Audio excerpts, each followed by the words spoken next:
Hello दोस्तों, मैं आरजू पटेल आप सबका हार्दिक स्वागत करती हूँ हमारी channel in this report and analysis में। दोस्तों, जंग का असली मकसद सिर्फ विजय नहीं बल्कि हर कदम पे अपने बैलेंस को समझना है, क्योंकि जंग जीतने से पहले अपने दोस्त और दुश्मन की सोच को समझना जरूरी है। जी हाँ दोस्तों, बात करते हैं इंडिया का ब्रह्मोस मिसाइल फिलीपींस को देना एक बड़ी बात है और ये सिर्फ मनीला के लिए नहीं है, ये साउथ ईस्ट एशिया के मैरीटाइम डिफेंस फोकस में एक स्ट्रॉन्ग स्टेप है और चाइना के एग्रेसिव बिहेवियर के अगेंस्ट एक क्लियर स्ट्रेटेजिक पुशबैक भी। दोस्तों, ये $375 मिलियन की डील है जिसमें 3 बैटरीज और ब्रह्मोस सिस्टम मिल रहे हैं विद लॉन्चर्स, कमांड सिस्टम्स, राडार्स और सपोर्ट व्हीकल्स। ब्रह्मोस जो इंडिया और रशिया का जॉइंट प्रोजेक्ट है, सुपरसोनिक स्पीड से ट्रेवल करता है और एनिमी शिप्स को प्रेसिजन से हिट कर सकता है। फिलीपींस के लिए ये लिटरली गेम चेंजर है। इससे उनकी कोस्टल डिफेंस स्ट्रांग होगी, उनका फोकस काउंटर इंसर्जेंसी से शिफ्ट होके टेरिटोरियल डिफेंस पे आएगा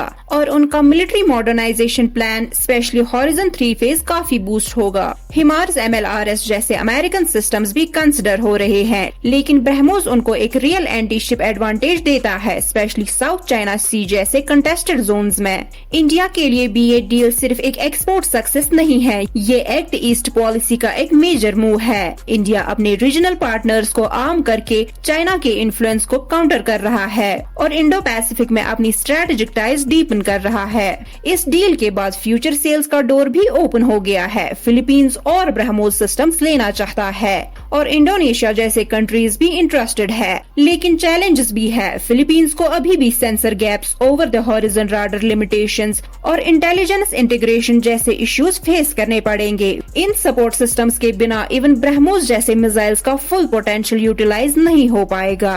यहीं पे इंडिया का रोल इम्पोर्टेंट बन जाता है। ट्रेनिंग, अपग्रेड्स और टेक्निकल सपोर्ट के थ्रू इंडिया उनकी मदद कर सकता है। फिर भी ये डील फिलीपींस के लिए एक हिस्टोरिक लीप है। रीजनल डिटरेंस स्ट्रॉन्ग होगा, डिफेंस प्रायोरिटीज शिफ्ट हो रही है और मैसेज क्लियर है, छोटी नेशंस भी अब बड़े पावर्स के अगेंस्ट स्टैंड लेने के लिए रेडी है। दोस्तों, जब जंग के मैदान में बैलेंस बनाया जाता है तभी असली शक्ति समझ आती है। न सिर्फ जंग जीतना बल्कि उससे पहले अपने दोस्तों और दुश्मनों के रुख को समझना जरूरी है। तो चलिए दोस्तों, इस वीडियो में बस इतना ही। मिलते हैं अगली वीडियो में। अपनी होस्ट और दोस्त आरजू पटेल को इजाजत दीजिए। In this report and analysis के साथ जुड़े रहने के लिए आपका धन्यवाद।